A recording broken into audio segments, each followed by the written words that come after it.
Lords of Waterdeep. This is your review for 2.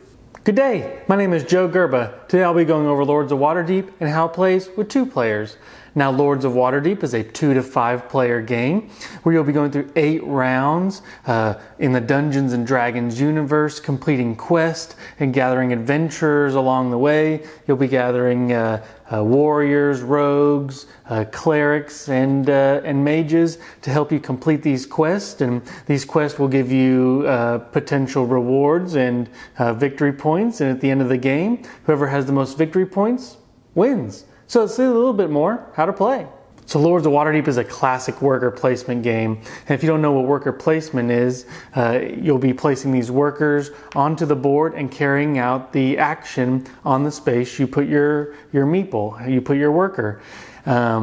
In this game, in a 2-player game, you'll have 4 workers each. You'll be able to place them on the center board and carry out those actions. Now throughout the game, more buildings may come out. There's a building action and they'll kind of fill up the sides. You'll want buildings for yourself to get you some victory points, but you also want the other person to go there, because if they do go there, you also may get some benefits as well. All trying to keep track of making sure you have enough cubes, or to be thematic adventurers in your little tableau, in your little play area, gathering these quests which will have a certain color cubes, certain adventurers required to complete that quest. You'll be completing those for victory points. There's some intrigue cards that you'll get along the way, and these are kind of the spice of the game a little bit. You may give your opponent a mandatory quest. You may look at them and take away a couple gold or add some gold in your play area. There's a ton of options, and all happens kind of in the intrigue deck, where the rest of the game is pretty standard worker placement. Place your worker, carry out the action, and as the game progresses, it'll 8 rounds will go by. Actually, after the 5th round, you'll get an extra worker. So it escalates pretty well. It's just a pretty classic, vanilla worker placement game in the Dungeons and Dragons universe. Now, one other thing, you'll get a Lord to start off with, which is it can give you a goal to work towards. Each of these quests at the top have a type associated to it. Maybe skullduggery, arcana, piety, commerce, warfare, and your card may tell you get so many victory points at the end of the game for completing that type of quest. So there's a lot that goes into this game, but it's also, I would say, very simple. It's a game you can not play for several years and get back to the table very easily, but pretty much explained, I kind of glossed over parts of the game, but that's the whole game. So let's see a little bit more what I thought. So let's go over the components a little bit. The components, everything's nice. These cubes, you do have to stretch a little bit as far as the thematic theme goes. You have to know the black is the rogue, the clerics are the white, the mages are purple, the warriors are yellow, orange, and it's just, you have to kind of infer some of that. If you really get into it, there's a little bit of flavor text on all these cards. But overall, just as a standard board game, there's nothing wrong with just the aesthetic and looks of this game. It's actually pretty neat if you really look into it. The board itself, shows, Waterdeep in the Dungeons and Dragons universe, which is kind of neat, but the theme is also pretty shallow in this game. But overall, I really do like how they put this together, which leads me into the next point, the rules. You could not play this for many years, come back to it, easily look at the back on the rules reference and the setup, and be able to play immediately. This game, to me, is one of the best, well laid out, just worker placement games. It's very easy to teach. The rules are pretty straightforward. You place a worker, you do that action. There may be a little bit of nuance on, if a building's taken at the end of the round, you have to replace it. You'll, put the tokens on it. But for the most part, the rules are pretty straightforward. The rule book is very well laid out. Easy to get to the table. Setup won't take you more than about 10 minutes. Everything's there, the box and the components. I just really like this game for how together it is. There's no extras, there's no peripherals that you don't need. Everything has a use, everything has a place, and I really like that about this game. Table sizes can probably fit in a 3x3.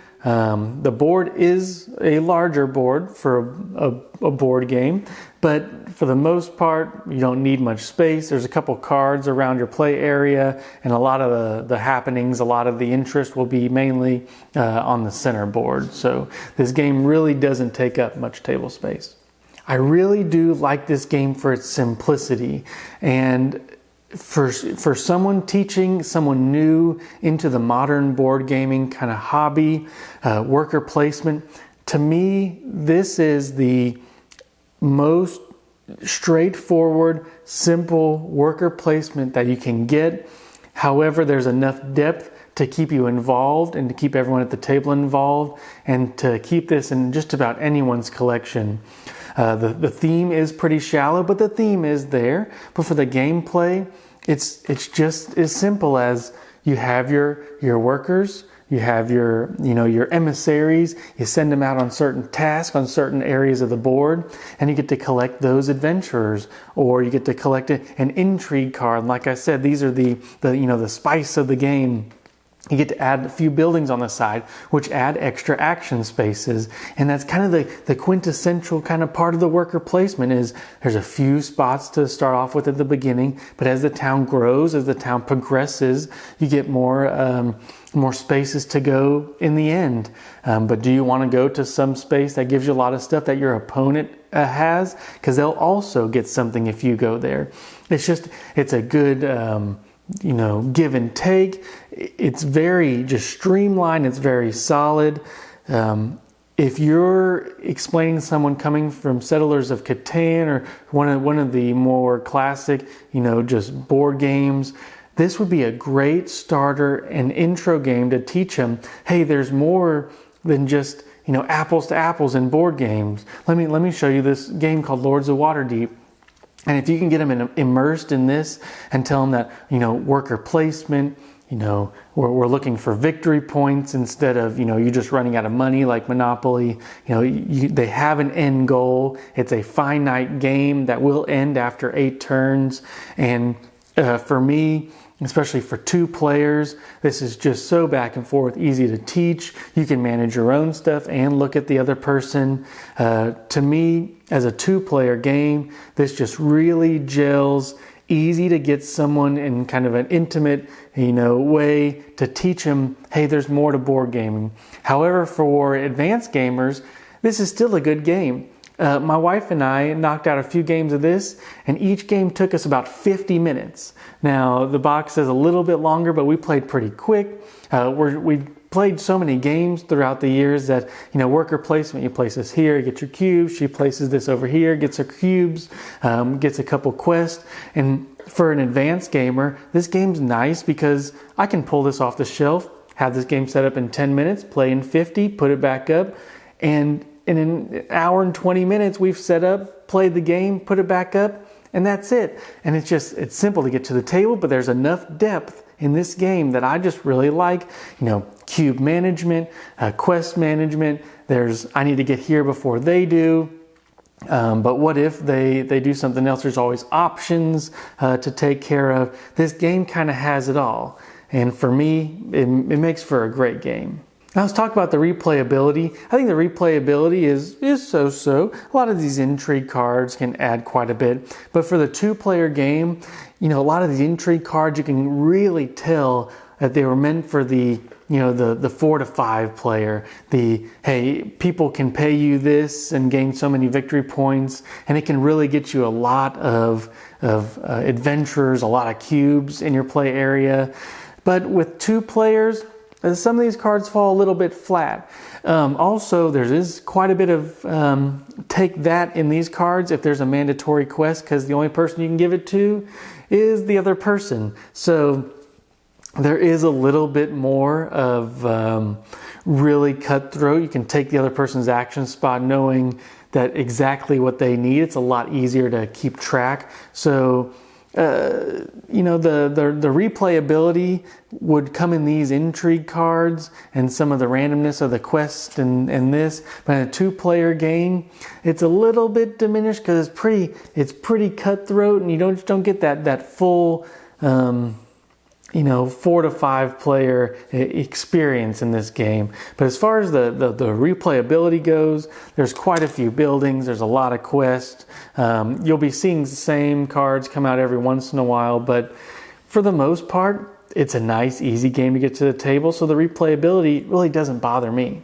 Let's talk about luck versus strategy. A lot of this is strategy. There's a couple luck on what the other person has as intrigue cards, what buildings and quests, but for the most part, there's a lot of strategy. Are you going to hoard your cubes until the end and turn in a quest after every action, or are you going to do some of the actions that give you ongoing effects? Some of the quests that let you do things throughout the game. So I definitely think that the luck versus strategy has a great balance in this game for returning and new players. Now, add-ons, I'm not one to promote add-ons, but we did play with the expansion for this in like a 4 to 5 player game, and it adds a lot. There's a lot of extra spaces. I think this does get a little bit crowded, but for 2, just for a vanilla game, especially if you want to teach a new player, this is all you need. This is just an all-in-one box. It doesn't add too much variance. You know what you're going to get. You know there's not a whole bunch of extra rules. There's not a whole bunch of gotchas in this game. And that's really what I like about this game as far as add-ons is, it's pretty vanilla. It's pretty straightforward, but there's still enough replayability. There's still enough randomness to keep this fun. So is this game good for 2? And I think this game is great for 2. I don't think it reaches the top echelons of great games for 2, but to get it to the table, to get the worker placement, scratch the worker placement itch, to get the cubes, to get the choices for a nice, easy game. Like I said, set up, take down, and play. Probably an hour and a half with 2. I just really like this game for 2. I think it's one of those games that should just about be in everyone's collection for a pretty serious board gamer because of how easy it is to teach. And if you have another couple over, or if you have 3 or 4 friends, it's just a great, easy game to get back to the table, especially once everybody's played once. It's very just simple. There's not very much need to explain the rules. It's just place your worker, get your adventures, get your cubes, turn in some quests, and like I said, I like this game because it's simple, it's finite, it only lasts 8 turns, so it's not going to be one of those games that drags on. I just really like this game. Now for 2, I don't know if I could highly recommend this, but like I said, if you're trying to get somebody into the next step of board gaming, this is the game that you need. I really like Lords of Waterdeep. I don't think it's the deepest game. I don't think it's the most complex. It's not my favorite, but that doesn't mean it's not a good game. So for 2, I definitely like Lords of Waterdeep, and until next time.